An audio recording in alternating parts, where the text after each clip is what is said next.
Hey guys, Kristina Nikols for IdeateTV with Christopher Bartlett, who's the owner of Indigo Safaris. Christopher, tell us what inspired you to start your company. I love of nature, diving and wildlife, really. I was living in South Africa as a diving and taking pictures, working for dive magazines, and I had to come back to Europe for personal reasons, and I ended up organising people's holidays for them, and it grew from there. So was diving always a part of your life? No, I learned to dive 12 years ago. Oh, interesting. Yeah. That was like later in life. Yeah. How did you fall into diving? I used to free dive, and then I was on holiday in South Africa, travelling around I was actually travelling the Southern Hemisphere for a year, and went diving in South Africa for the first time. And just fell in love with it. Jumped in, there were six sand tiger sharks down there, and I thought, this is great. So did it just get your adrenaline pumping, and did you like that rush? Actually, at the time, no, I was concentrating on trying to equalise. Okay. So, I don't know, it's just a whole different world underwater. Now, you have a travel company. Tell us a little bit about what your company offers.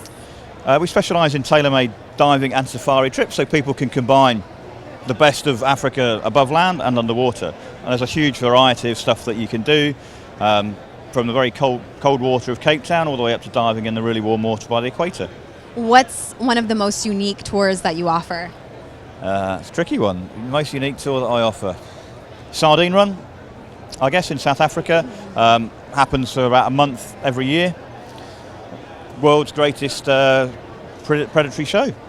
Sardine run. Okay, so for someone who's never done anything like that, what exactly does that entail? Millions and millions of sardines come in up to the South African coastline. No one really knows why. They think it's temperature related. They hit the South African coast in a place called Port St. John, run up the coast for a bit, then disappear back into the ocean.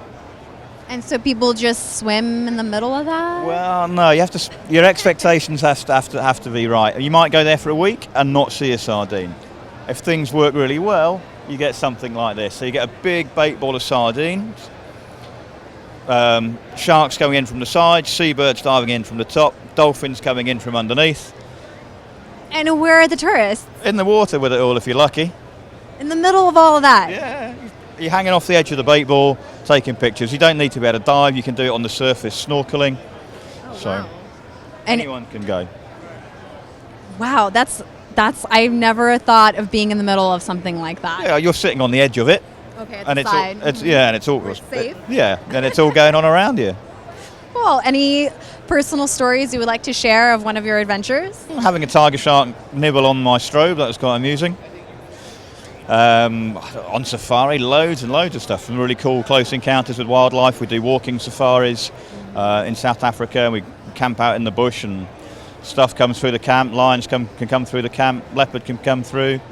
Now, do you also have like cultural excursions with people who are natives? Yeah, different stuff in different parts of Africa. Namibia is a fantastic country for cultural tourism. So we go and see a tribe called the Himba tribe up in the north of the country. We can go and see the San or the Bushmen, also around the fringes of the Kalahari. But I also do the biggest cultural trip that I do is in Papua New Guinea. Nowhere near Africa, other side of the world. I spend about 5 months of the year in Africa and 2 months of the year in Papua New Guinea. Well, it sounds like there's a lot of options with your travel company, depending on what people want to see. So thank you so much for sharing a little bit about your company. Pleasure. Thank you very much for talking to me. Kristina Nikols for IdeateTV.